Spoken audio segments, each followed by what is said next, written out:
Those poor human soldiers. There is no army in the land that are finer, braver, or more bloodthirsty than my warriors. You did your kingdom proud out there. You honor your king and your families. Drink, my friends. Be merry. We are only on our third day of merriment, and tradition dictates we continue for another 4. So let's not disappoint our ancestors now.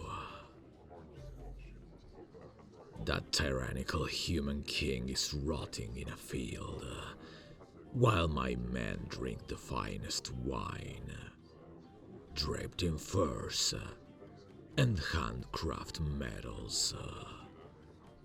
His detestable army has been ground into the dirt, where they belong. He thinks he can come into our new kingdom and tell us how we should live, to follow his rules. To hell with that. We are free demons. That is what I told him when I plunged my sword into his chest and discarded his body onto the earth. If any of his men escape to regroup and come back, we will do away with them too.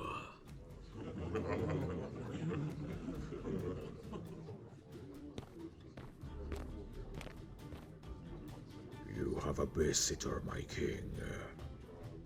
They are out on the balcony. A visitor? My mood is merry. Let me see who has come.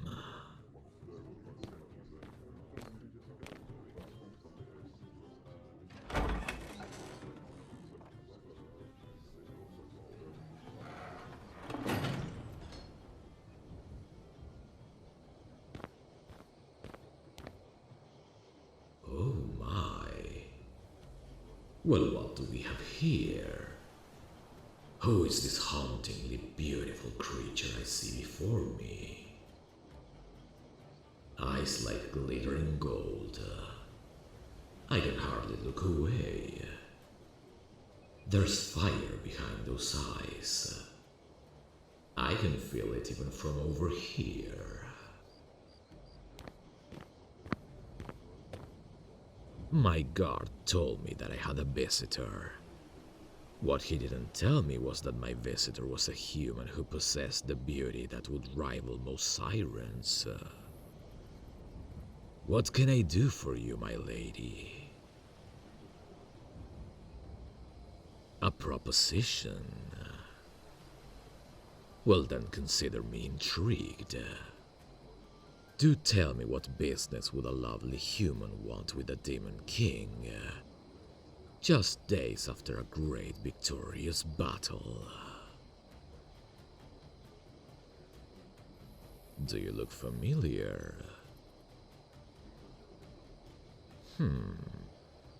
No, I don't believe I had the pleasure of meeting you before. If I had, I would definitely remember those eyes. Oh, the Queen. The Queen to that, well, your late husband and I met, briefly on the battlefield. It is my great pleasure to see you face to face, my Queen.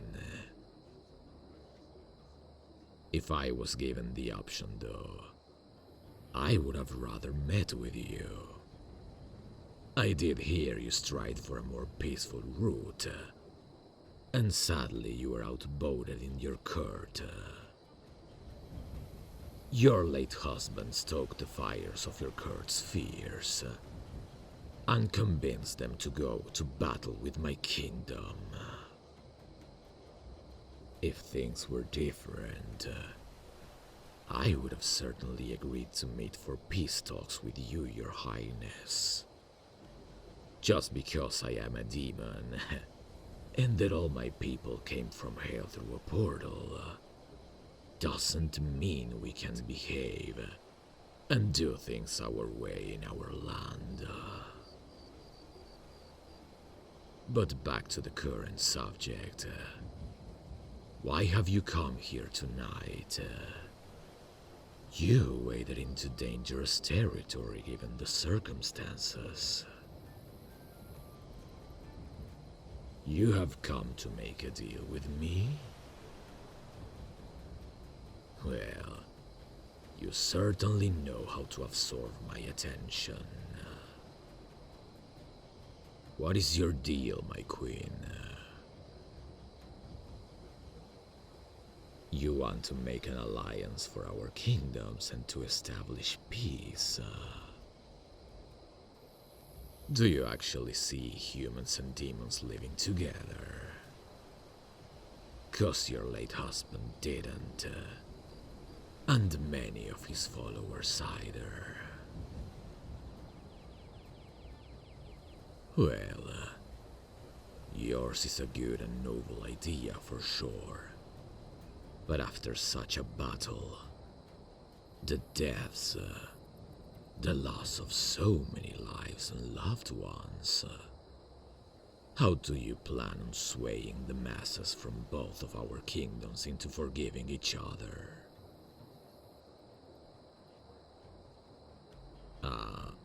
I beg your pardon. A love story. Please continue. This is amusing. I agree that people do so love a good story. But how?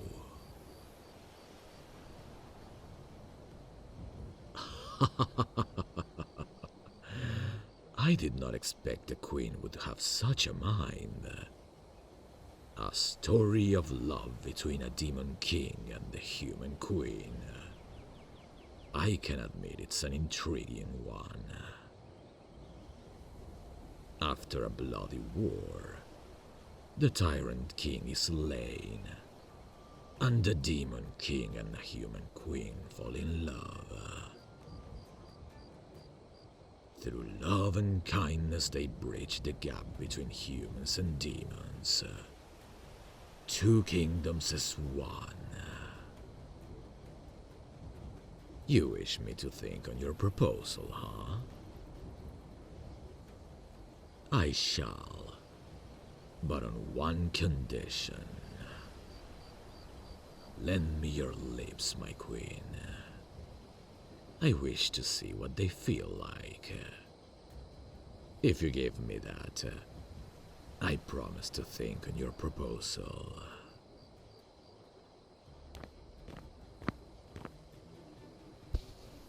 Such a brave queen. Leaning close.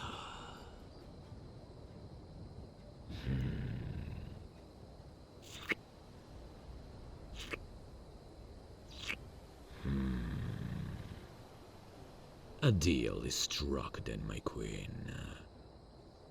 I will consider it.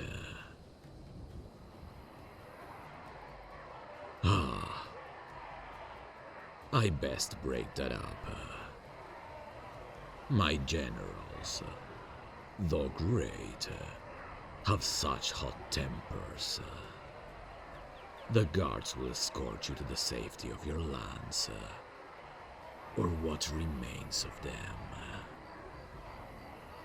I will write to you shortly, and you will hear my decision. Farewell, my queen.